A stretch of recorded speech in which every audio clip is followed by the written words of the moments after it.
Between the 1870s and the beginning of World War I, black pioneers settled more than 100 all-black towns in the West, each with the goal of economic independence. Among the most well-known was a black district in Tulsa, Oklahoma, known by its residents as Greenwood. If we were to go back in time to 1920 and walk up and down Greenwood Avenue, one thing that would probably strike us is the absolute variety of businesses. The numbers are astonishing. 30 restaurants, 45 groceries and meat markets. There were dry goods stores, milliners, photography studio, dental offices. Greenwood is no longer called Greenwood. It's now known as Black Wall Street. This whole idea of self-containment really existed there. The dollar would stay in that community sometimes over 3-5 years before it ever went outside of the community.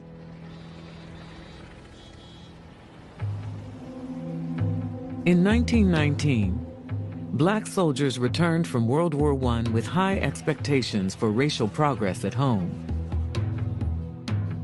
But in one city after another, white mobs erupted in violence, targeting black veterans, citizens, and businesses. Hundreds died.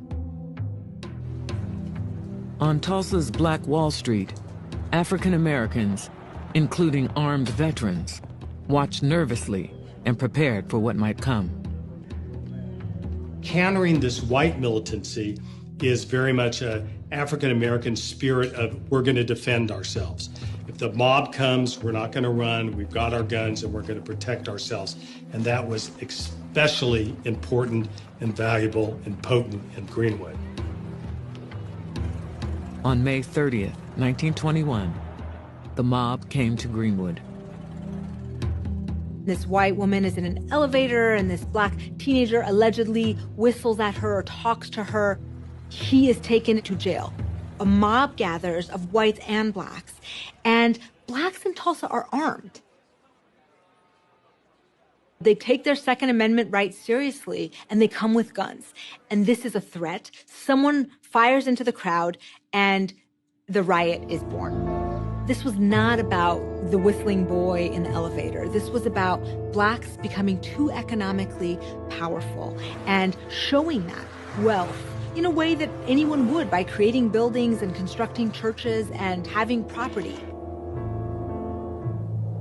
There was a whistle that blew, and then the mass invasion and the destruction of Greenwood began.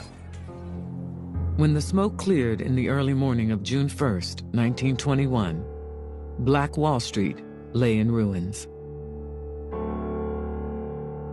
This is by far the largest single incident of racial violence in all of American history.